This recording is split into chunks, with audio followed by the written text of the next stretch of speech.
Hello everybody and welcome to my channel. I know that I don't usually do videos in English on this channel, but today is a special day because only 2 days ago I watched The Lord of the Rings: The War of the Rohirrim, and I fell in love with this anime based on the multifaceted story of J.R.R. Tolkien. And today I would like to discuss this anime and compare it to some other works and explain to you why do I think this particular story is so grand, so deep, emotional, detailed, and mostly positive reaction to this particular story. So first let's talk about some overall impressions of me, and then we will get into spoiler territory and talk more in detail about the whole War of the Rohirrim. Okay, so my overall impression is really positive. I am head over heels with this movie. It's just incredible, meticulously crafted, and honestly, projects such as the Rohirrim War, Transformers 1 need our support, desperately needed, because you and I no longer live in the early 2000s when good quality, deep movies and animation features were released in abundance. Now they are few and far between, but I am happy to say that War of the Rohirrim is one of them. I'd like to point out though that even before watching this movie, a lot of people started to complain, stating that The Lord of the Rings should not be made in a Japanese manga anime style. This biased attitude towards something that actually looked good in the trailers and other advertising material surprised me quite a lot. Most of these people did not like the style and the fact that European fantasy appeared in an anime. It is impossible to stop wondering at the ignorance of such individuals. There is no difference in what format a well-made story is produced. Whether it is an anime or a movie or a manga, it doesn't really matter. The most important is for a story to be good. And it is also worth mentioning that fantasy in anime and manga has been widespread for a long time. The legendary work of dark fantasy Berserk began to serialize in 1989, the Chronicles of the Lodoss War in the 1990s, and the incomprehensible series of games Dark Souls in the early 2010s. Anime is a beautiful niche that formed due to the fact that Western culture was brought to Japan largely after the Second World War. The way the characters in the anime and manga are presented and explored is unique, and all due to a symbiosis that was formed as a result of combining the understandings of life and the person's place in it of the Japanese and the European societies. Code Geass, Attack on Titan, Claymore, Blame, Fate Zero, Pandora Hearts, Wolfsmund, To the Abandoned Sacred Beasts, Ergo Proxy, and many other fascinating stories with deeply moving characters you often feel and recognize better than the others portrayed in Hollywood cinema.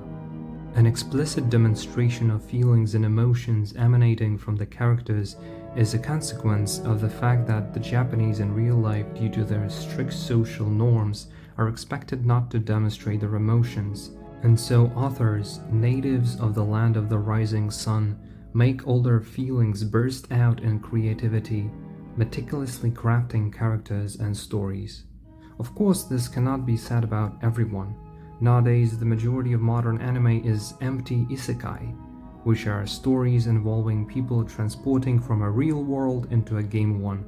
In such stories, there is not a drop of uniqueness or fascination, but really worthwhile and elaborate things were always few and far between at all times, and many of them have not even reached the eye of the mass audience.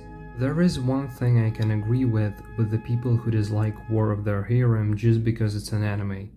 And that is that the ways of the Lord are really inscrutable. What do I mean? Well, the fact that Tolkien would hardly have believed that The Lord of the Rings would in the future be adapted into an anime in the once Nazi Japan, against the side of which he fought in World War II.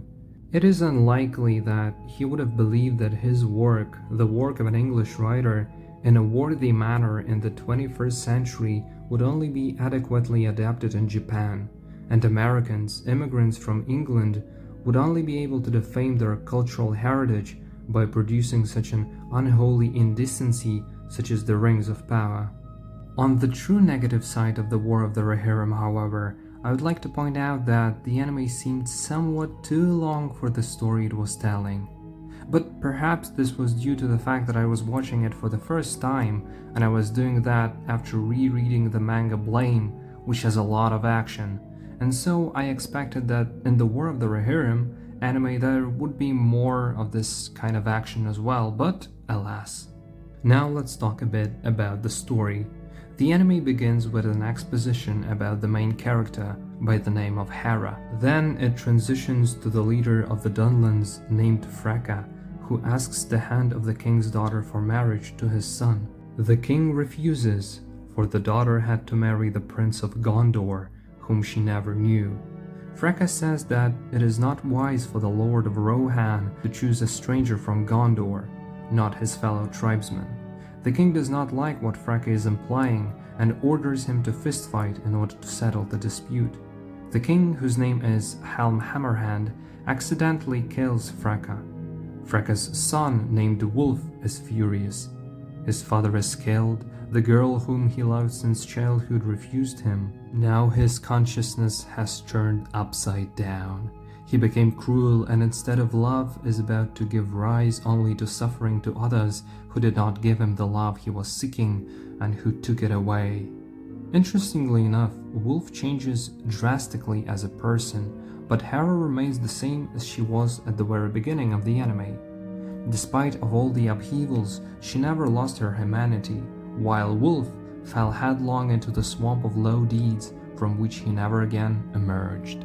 The anime is about the futility of revenge and how the expectations broken into smithereens can lead to catastrophic consequences. And this is great. I'm glad that the War of the Rohirrim turned out exactly as it did. But of course, I, as a greater admirer of the Kingdom of Gondor, would like to see an anime telling a story about someone from there. Or perhaps it would be more interesting to even delve deeper into the history of the Kingdom of Angmar before its fall into the shadow of Sauron. We could find out more about its ruler, the leader of the Nazgul, as he was later called, the Witch King of Angmar, or even explore a character who is remembered by many for his unique appearance, Mouth of Sauron. An anime could tell how tragic fate led him to the service of the Dark Lord, how he got behind the Black Gate and lost his eyes. A lot of things can still be explored in the multifaceted world of Middle-earth, but whether it will happen again in the future in an anime format, I cannot tell.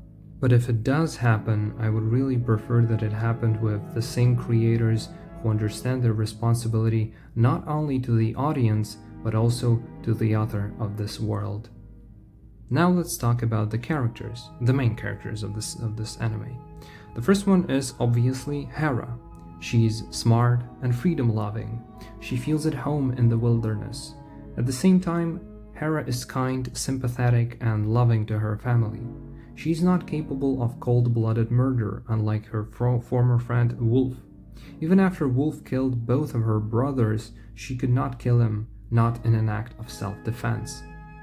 Wolf. Touchy, cowardly when it comes to confrontation with someone superior in strength, but who knows how to lure with money and lead people. He considers revenge to be the main goal in his life, because he hates Hera, who rejected him. He considers her to be as arrogant as her father. Helm Hammerhand, the king of Rohan. He's ruling without fear, and he's strict with his subordinates and vassals, but he loves his children infinitely. For their sake, he's ready to do anything. He even wanted to marry his daughter to a Gondorian prince so that she would go to Minas Tirith and live there far from the intestine feud of Rohan. Freka, a man about whom little is known, but it is quite obvious that through the marriage of his son Wolf with the king's daughter Hera, he wanted to seize power in Rohan, hiding behind the good intention of unification. The former relationship between King Helm and Freka is unknown, but one thing is clear. If Helm had agreed, there would have been no war and thousands of lives and destinies would have been saved. In terms of the animation quality, I can say that it was really high. More than 60 companies were involved in creating it in 2.5 years.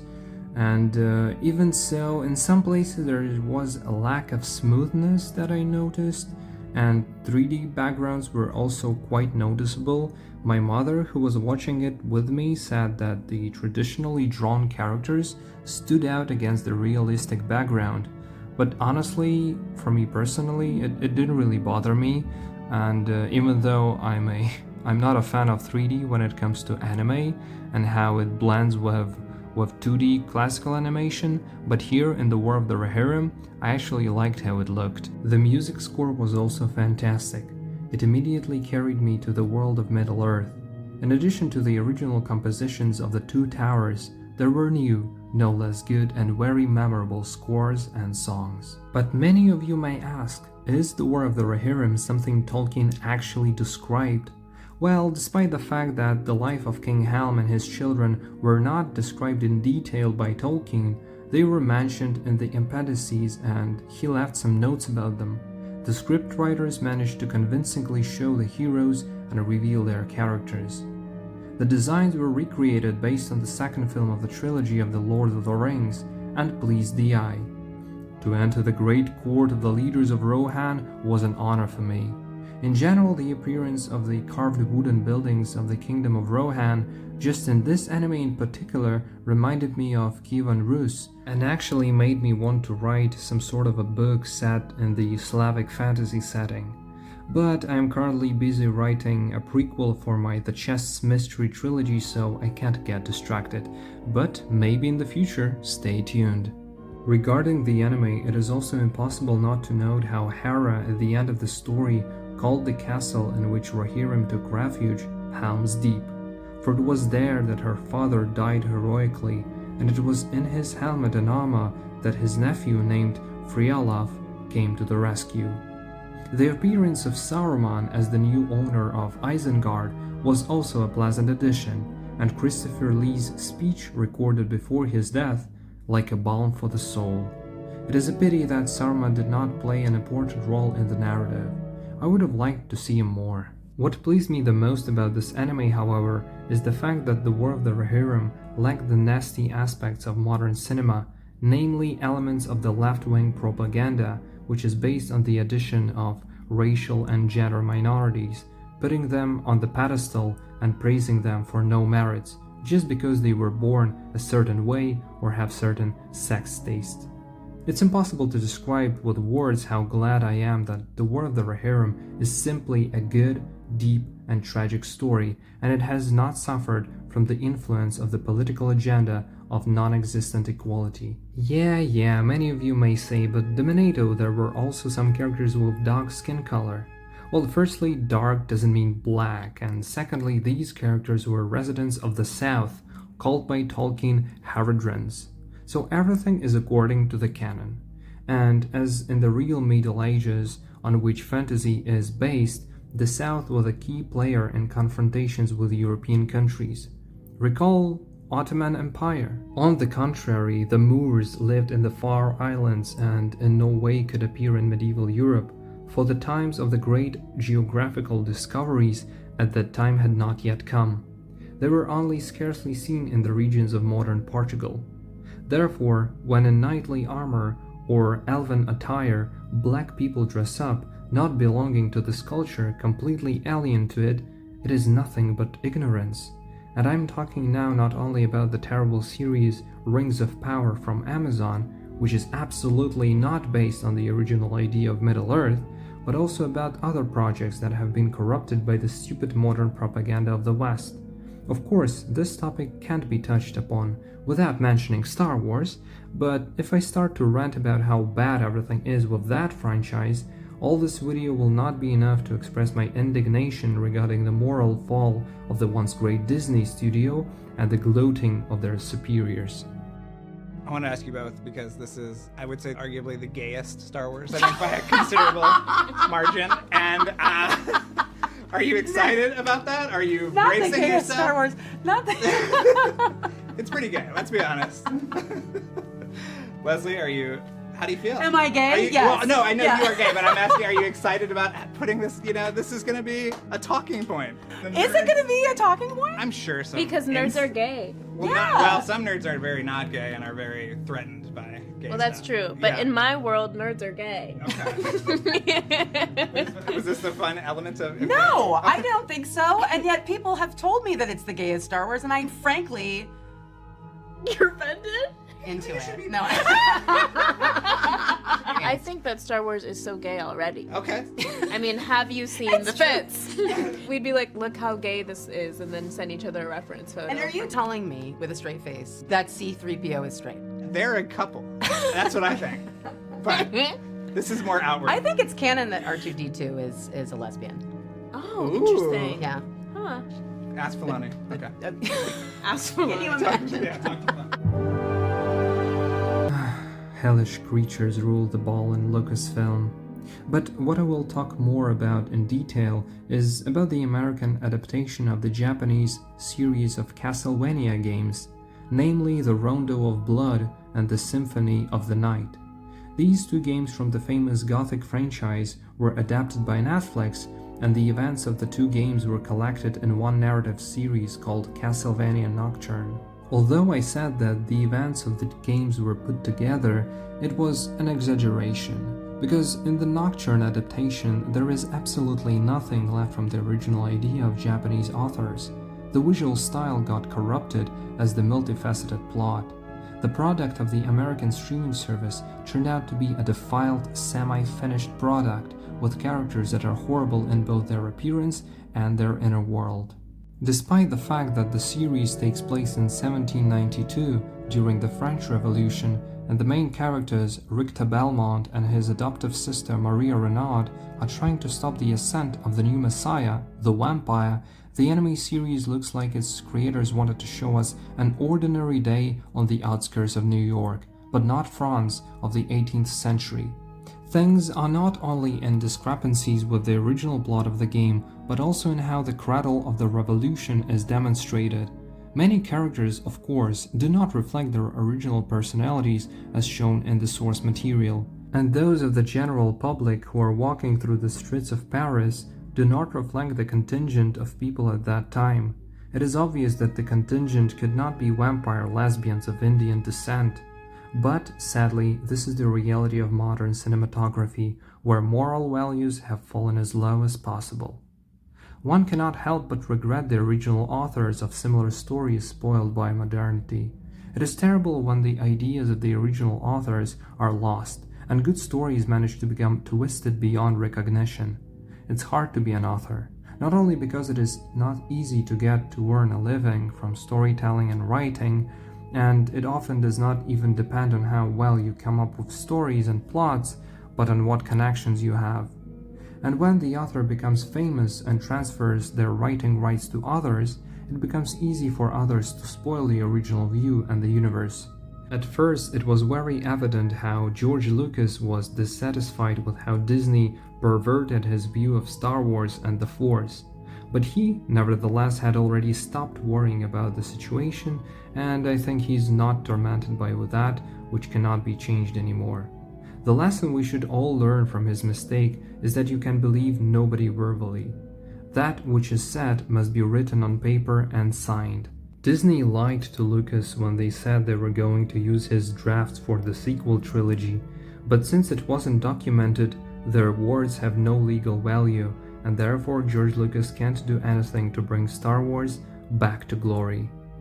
But going back to Castlevania, however, it is a pity that the anime was not made in Japan, with Ayami Kojima being responsible for the designs as an art director. I am sure that if the project had been done in Japan by the original creators, it would have turned out much better than what we got.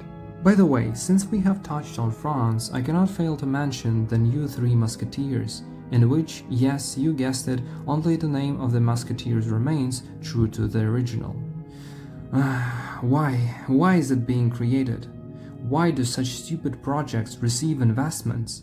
If such ideas were offered to film companies before the year 2015, the representatives would have closed the doors behind the backs of such crazy people and sent them back to hell along with their stupid fan fictions. And if we're talking about the American anime Castlevania, we can conclude that now the creators apparently think that what is happening in the fantasy world that has long had its sources of inspiration, which do not include the mythology of the indigenous peoples of Africa or India, occurs on the streets of modern America and not on the streets of the 18th century Paris.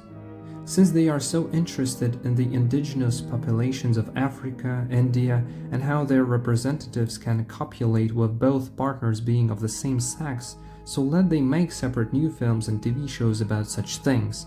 But do not poison these stories that have already been created and did not have such things originally.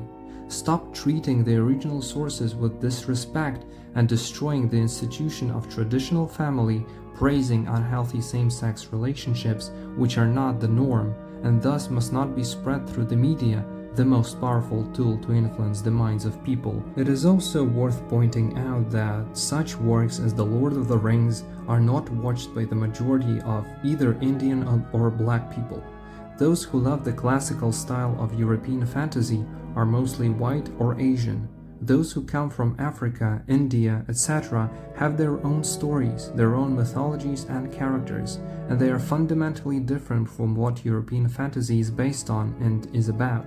The Lord of the Rings and most other stories in the fantasy genre, and even in some science fiction, are based on Scandinavian myths and the Bible, and not the beliefs of indigenous peoples of Africa.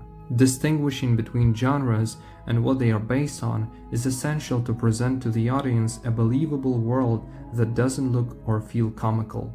If you make an Indian wear a Japanese kimono, it looks comical. If you put a knight's armor upon the shoulders of a black man, it looks comical. If you make a white woman wear traditional clothing of Yakut people, it looks comical. Every single race has their own unique, beautiful aspects, which should be respected, but not misaligned. Don't show something that a priori cannot be shoved in, because it won't fit. It's a pity that such wonderful works as Transformers 1 and The War of the Rohirrim, which were released this year and seemed to take me back to those times 20 years ago when the creators of stories knew their job and did it consciously, are unlikely to be continued due to the fact that they did not make enough money at the box office. If for The War of the Rohirrim a continuation is not necessary, since it is a standalone story from the main trilogy of movies, but for Transformers 1 the continuation would be most desired and appreciated. What a pity that modern audiences preferred something else. The verdict. Everything depends on us. No matter how beautiful and pure an art form cinema is, it is still a business. In order to bring to life meticulously crafted projects that involve thousands of people working tirelessly, serious investments are required. We can support a quality product by going to the movies, theaters, and buying action figures or other merch. Let's do this to prevent high-quality, deep stories from falling into oblivion and disappearing completely. For the glory of this second unknown, let us not allow the desecrators of the universe to prevail!